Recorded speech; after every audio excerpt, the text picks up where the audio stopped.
Hey guys, welcome to my final video of my massive Rush collection, which this video is just going to be a lot of, just random memorabilia items and t-shirts and stuff like that, so here we go. Alright guys, I'm going to show you my t-shirts first. I just have a 2112 shirt and a Roll the Bones shirt by... the artwork for this shirt was done by Pusshead, which if you don't know who Pusshead is, he's done a lot of really cool artwork for Metallica and the Misfits. And I think probably the only artwork that I know of that he's done for Metallica was for the Injustice for All album. And yeah, he's just done various things for the Misfits and stuff like that. I got my Signals tour shirt, which on the back it's got tour dates and stuff, and the same thing with the Roll the Bones shirt that's got tour dates and stuff on the back of it. These two shirts right here are just a couple of generic Starman shirts. There's really nothing special about them, just regular Starman shirts. And then my favorite one is my Moving Pictures tour baseball tee from 1981. And this also has, actually no it doesn't, on the back of this one it doesn't have tour dates, it just has the like movie action clicker thing or whatever, and it just has, you know, production moving picture starring Rush, you know, that sort of thing. So those are the t-shirts. Now I will show you just all the other random stuff I have. Alright guys, here is the last of my random stuff that I have that has to do with Rush. I still have 3 of the 6 or 7 tickets that I got for when I saw Rush on the Snakes and Arrows tour a few years ago. I didn't even realize that I had these until maybe about 4 or 5 months ago. I thought all the tickets were gone. I thought somebody tossed them or something, but my wife saved these 3 from when we went to see him with my family and stuff. So that's pretty cool that I still have the tickets. And I bought this at Spencer's a while ago. I never thought I would see this kind of a wristband, but it's basically a Rush wristband that just has, you know, the original pink or red logo from the very first album on it. This next thing I got it from one of my ex-co-workers that doesn't work with me at the job that I work at anymore. She left a while ago, but for Secret Santa, she got this offline for me, and it's still sealed. I never opened it, and I probably never will, but it's a Rush magnet that has all of the random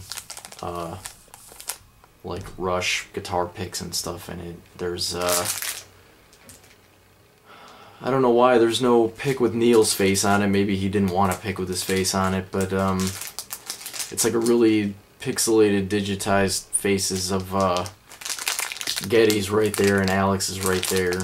And then there's a 2112 pick, just like a North American tour pick, a couple random picks that have like just the regular Rush logo on it. There's a Fly By Night pick with the owl, a Roll the Bones pick with the kid kicking the skull, and then like a sunrise graphic type Rush Hemispheres pick. So that's that. I mean, this is one of my random, probably one of my favorite random Rush items that I have. I think it's pretty sweet.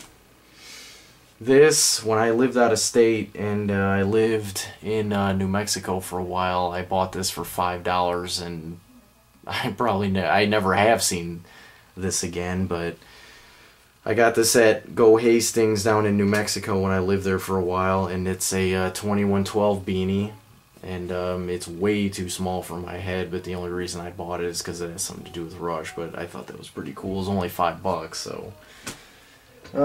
next I have my 2 issues of Bass Player that have huge articles about Geddy. This one is, I think this one is before Snakes and Arrows was released, I believe. I haven't looked at these in forever, but And then the other bass player is just some kind of interview about him, you know, like him and the guys, and just touring, and you know, like his practicing techniques and crap like that. But that's pretty cool. And the final things that I have for just this random stuff is I have 3 Rush calendars that my wife bought for me while we were dating. And this is a 2008 vintage calendar, which it has a bunch of you know, pictures of Rush back from the 70s and stuff. And yeah, it's pretty cool. There's a lot of really awesome pictures in this one. Calendars like this usually do have really sweet pictures, but the next calendar is the 2009 Rush calendar, and this one has more modern photos, I guess, in it. It looks more like pictures from like Test for Echo all the way up until maybe Vapor Trails or something like that. But it's a pretty sweet calendar. Calendars like this are always sweet. I don't know what I'm talking about. And then the last calendar I have is a 2010 calendar, which is the last one my wife bought before I really stopped giving a crap about having calendars. But this one has like the Permanent Waves theme going on. It's got the girl from the album on there.